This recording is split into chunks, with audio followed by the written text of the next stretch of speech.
I only have 3 minutes today, so I won't waste too much time by talking about me or setting context. Picture a 17-year-old boy, a school dropout in Bangalore from 20 years ago, not particularly smart, not too educated, and no capital at hand. Bangalore from 20 years ago was a lot quieter, greener, without the vibrance that one might associate with Bangalore today. The fact that I'm able to stand here today in front of all of you, people I have idolized for so long, that opportunity to me has been incredible, and that to me is the India story. I often hear people talking about what India could be 10 years from now, what needs to change, or the fact that we will arrive in 10 years, in 5 years, or a certain period of time from today. I think we are standing too close to the trees and not seeing the forest, because the India I am in today, that is the India that to me has already arrived.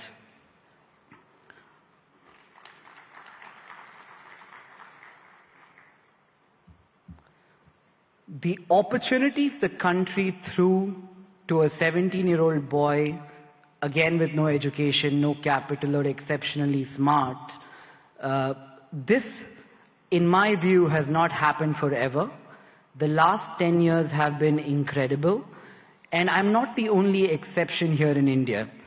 There are many other exceptions like me. We all hang out. We call this the startup ecosystem of India.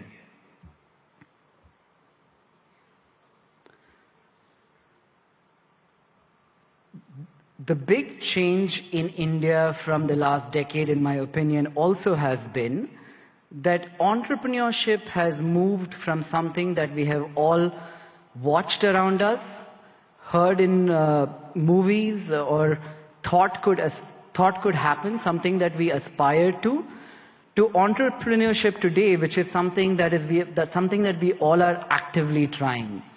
You could take an example of this being a housewife watching Shark Tank, a small-time shoe salesman selling online on Flipkart.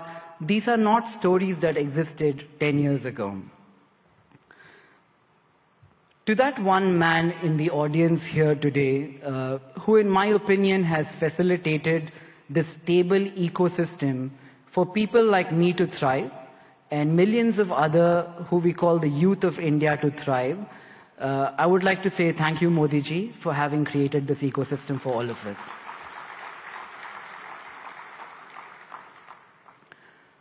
Growing up, I used to talk to people, that one relative in my family who went abroad, studied and did very well.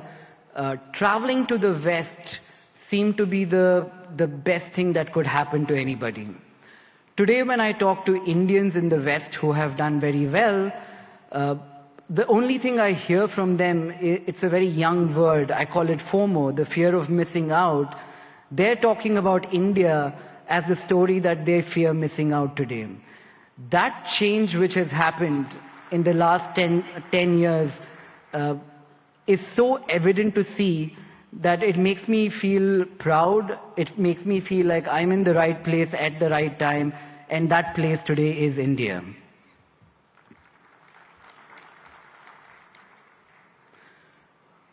I often ask people, if their life was a book, what would they call the current chapter?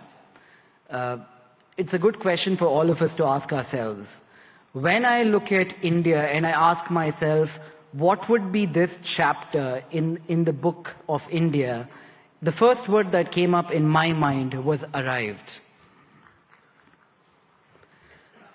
And finally, as I stand here in a room full of politicians, diplomats, dignitaries, mentors, I don't look upon this ecosystem as potential, as the way I'm looking at this today is we're all potential partners in a story that could change the global economic landscape today, and that story is India.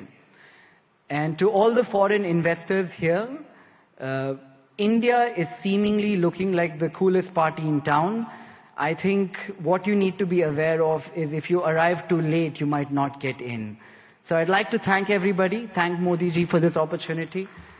Thank you, everyone. Thank you very much, sir.